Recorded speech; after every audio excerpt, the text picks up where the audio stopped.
Hello, I'm super excited today to show you the GoodSign API and what you can do with it.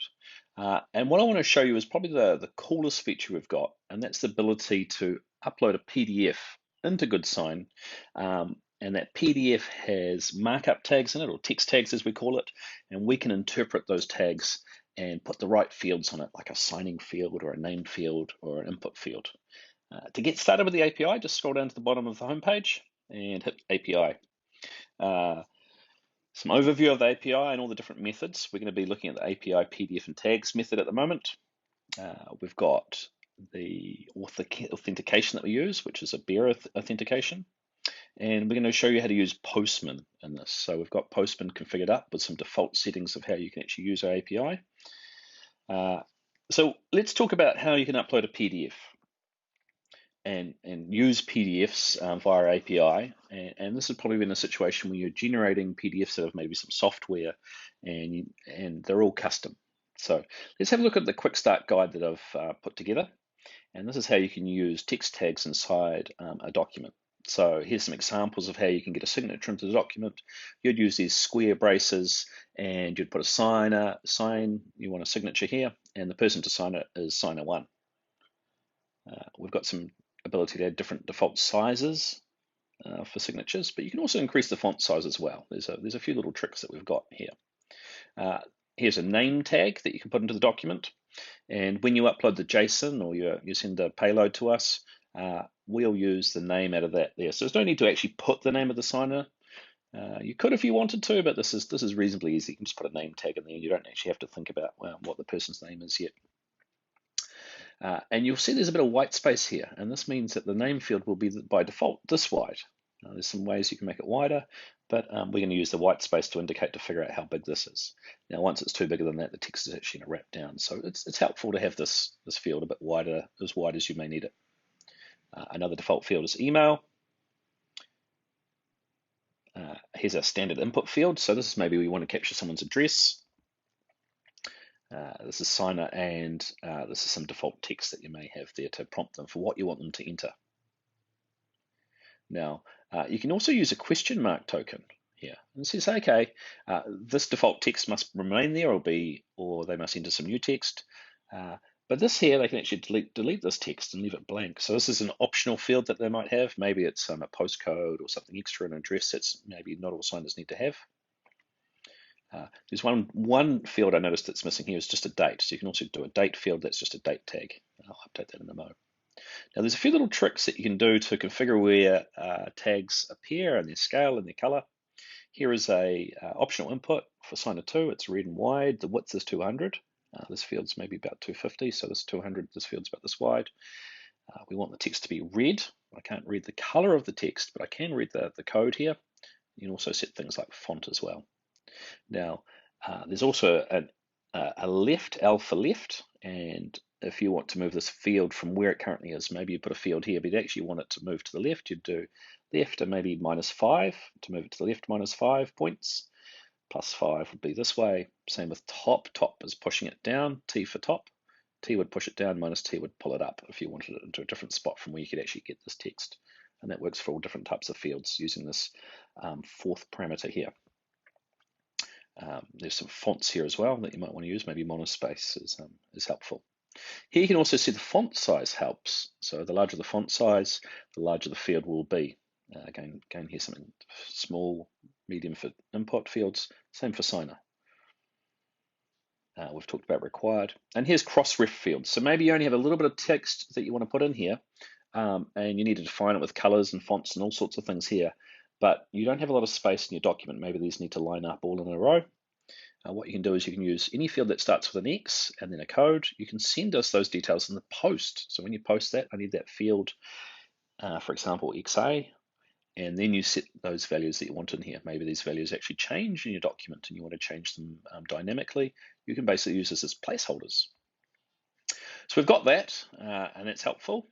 And what I'll do is I've got my own little NDA document here. So here's a little made up NDA.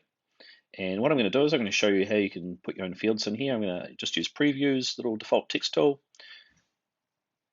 Let's duplicate that. Okay, it's not happy with me about this. I'll duplicate that. And text tool, and there's a bit of text here. Oh, there's 2 bits of text there. And we need to put the names of the parties. So I put name. Not sure if we need bold. That's fine. We don't need bold. Name, and I want signer 1. Signer 1. And I'm going to give a bit of room so we can fill that up there nicely. And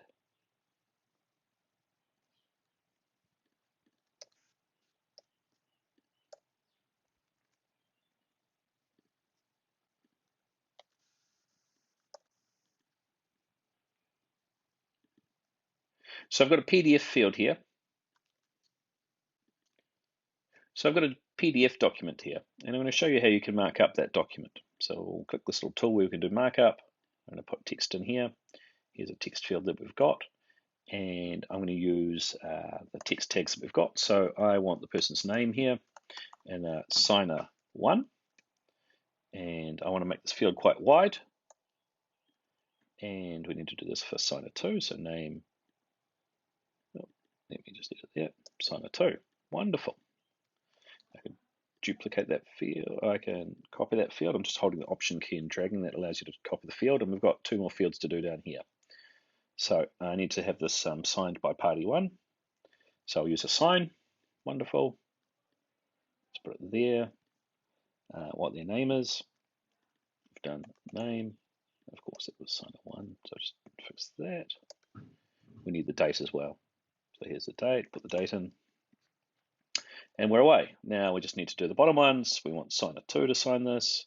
Reasonably straightforward, signer 2. Hopefully you'll get the point here. Signer 2. Oh, don't want extra space there. Thank you. And date. Again, so this date field here will be automatically populated when the signer agrees. So if we upload it today, it's not populated. Signer comes in tomorrow and signer 2 agrees to that. We're now cooking. So that'll be the date of tomorrow when that person does it. I'll click Command S, so we'll save that and I'll close that. And let's figure out how we can upload this. Now I'm going to go back to the quick start guide, quick getting started guide, and I'm going to show you how we can use Postman to test out an API and see how things work. So if you've got Postman installed, click that. I'm just going to go import a copy. And this will load up all the API that I've configured and pre-configured, and you can start testing this with Postman. So here we go. Here's the GoodSign API. Lovely. Now we haven't configured an environment, and an environment is a few variables. So let's just make sure that I'm doing this properly, and I've put a little things in here, and it's configuring your API key. So we need to click this little icon on the top right. So beside, well, mine doesn't say production, it says no environment. We need to click that. I'm going to set the API key. So I'll grab my API key here and go back to Postman. So we've got no environment. Really need to be in production over there. Hit that API key. We've got the URL pre-configured. You don't need to touch that. And we need to set the current value of our API key. And this is what we're going to use for our API. Lovely. Now we need to upload a PDF document with text tags. Lovely. And here's the parameter. There's no parameters to go through. Authentication's already been set. I'll just move this down here. Authentication's already been set. And we're using form data to send this through. I've got something pre-configured there. That's fine. And we've got our file that I've created on the desktop. This is the one we've created. Lovely. Open that. And let's post this up and see if it works. Excellent, excellent. So that's actually saved that document. Now, there's a few little things that it's done that's going to be really helpful. We've got a success equals true. We know what's going on. There's a message for you to sort of visually understand what's going on. The master document has been created. Here's the UUID of that document. That's your unique identifier. We've got bad tags in here. Now, if you didn't create a tag that was correct or there was something wrong, it's going to give you an array of the bad tags that it's found. So it's found no bad tags. And here's the send payload. Now, I can actually basically copy this out and use this to send this document. I'm just going to leave this here for a second, and let's go see what's happened. So let's go over into my GoodSign account, and I'm going to go over to the templates and API page. And here it's actually picked up my sign. And let's have a look at this document. Make sure it's perfectly done. So it's already figured out that there's some fields here. And if I click this one, that's signer 1. That's signer 2. Wonderful. They need to sign here with signer 1. Signer 2 has already been configured. We've got a name and a date field, and this is ready to go. So let's just exit out of that. It's fine, I haven't changed anything. And I want to be able to, I'm going to basically use this template. I'm going to consume it through the API. Now, I've given you, for the quick starting, I've given you a really simple way to how to use this document. So I'm just going to make sure I'm on raw here. So this is actually data. This is everything was sent back as JSON as a single line. That says it should. And I'm going to copy the send payload out. So I'm going to just, here we go, from here to there. I'm not going to copy that one there because that's that. I don't want that very last brace. I just want one inside there. And I'm going to send this template off. So here we go. We've got everything configured. We go over to the body. We've got some demo JSON in there. I'm going to paste this in. Let's beautify this. Wonderful. Look at this. We're ready to go. This is going to be very easy for us to change. This is the UUID of the document we've done. So John's NDA. It's going to be the name of the document we send out. We don't want a blank document. I can put a webhook in here. I can set whether it's CC, carbon copy. Do we want to send people in order? Now I've got optional fields in here. You don't need those. I've just shown that they're optional so you can delete them. You can send them through and they're just ignored. That doesn't really matter. Now I've got a template here. If you wanted to reuse that template, you could set the value to true. You'd remove the optional, then set this value to a Boolean value of true, not a string. You'd set this to true. This means we could reuse that template. And so we can send this request multiple times off. Most of the time you don't want to do this. Most of these are going to be custom templates, but again, that's up to you. And let's just undo that. Here's an email subject if you want to. I'm not going to change that. We actually don't need those. And here's our signers, chain 1, chain 2, and I've set a reminder of them automatically. Let's send this off and see what happens. Wonderful. Excellent. It's been sent. John's NDA, status is sent. There's no webhook. Down to 6 credits. Let's have a look at my templates. No, there's no templates here. That's fantastic. And that's because we've consumed the template. And John's NDA has been sent out to Jane 1 and 2, and it's ready for signing. Everything's ready to go. Those dates do appear here, but they don't actually get signed. That's a little problem with the viewer. That's fine. We'll sort that out. So that's done. That's how you can use the API. So let's see how we can create a new template. And this is a template that would probably send out more than once. So it's like a default template, and we're going to reuse it and reuse it. So I've got a little template file here that we did. And I'm going to show you how we can use one that we've configured via the UI, and we can use it with the API. So there's no need to upload a PDF here via the API. We can just use a pre-saved one. We can set the signing order in here if we wanted the different signers to sign in different order. I'll turn that off. A common CC email here, we could overwrite that through this. But here we're just using a normal template that we could reuse through the UI or not. And I'll configure this like a normal template. So I'll put signer 1 in here. We'll do all the signer 1 fields. We want them to sign via email. We'll put that there. We need another name field over here that'll be auto-populated. Wonderful. And the date signed field. Popped it in there. Let's do signer 2 down here. We want a name. Pop that in. I'll make this a bit wider. Lovely. And we need a sign via email field. Date signed field. 1, 2, 3. And the last one's a name field. Wonderful. Make this a bit wider as well. And we've configured our document. So next, and what we've done here is this will be the name of the person sending through the request to use it, and the name of the document. So that may change as we use this. So we just save this template. Wonderful. And here's our template here that we've liked before, that we've seen before. And let's say we want to use it. There's a really, really quick way to figure out how to use it, and hit the API template. And now it's actually going to redirect us to a page with all the examples that we have here. Now, with this API, we have the ability to control some of the values in the fields. We can see all the fields that are going on here, whether it's a name field, date sign field. We probably don't want to touch these, but we can actually overwrite the values of these fields if we want. We can actually put a different value in there.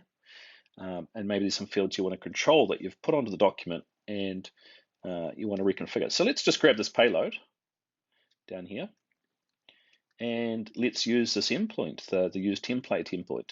So go back to Postman, send template, use template, that's the endpoint there. And we'll just go over there and delete our old things. Here's our signers, fields. I'm going to just get rid of that so it's just not so messy. It's an array of objects. And there's indicating there's an error. I can set the names of these signers. So there's key 1, Jane 1 Smith. I can put the names of the people I want to sign. Reminders. Maybe this is something that I want. You can put your own JSON in here, which is quite neat, any valid JSON. So I could have an array of objects or keys, whatever you need to do. And let's send this off. Wonderful. And our document has been sent. NDA template 2. Now this didn't consume the template because it's a template that was manually created. Let's just go back to our dashboard. Templates. Template's still there. We can keep on using it as many times as we want. And here's the Jane 1 and Jane 2 example that we've sent through. So that's another way you can use it. And lastly, we might want to send reminders for that document that we've sent. So here is the UUID. We'll need that for the next step. So there was 2 signers in there. And let me see what those signers' names were, Jane_1 example.com. Now maybe we want to remind that signer. That's there, and I need the email address. Jane_1 at example.com, and here I can use the API to send a reminder to Jane. Excellent. Jane has been reminded, and we send all the details about how that main document's going. Maybe I need to void the document. Here, call our void endpoint. You can add a reason. This will message the person and add an extra reason in there. If you want to void and not tell anyone, you can do that. Maybe it hasn't been, maybe it was wrong, or you're testing. You can turn this off, and that way it won't generate emails. So just make sure we get the UUID here.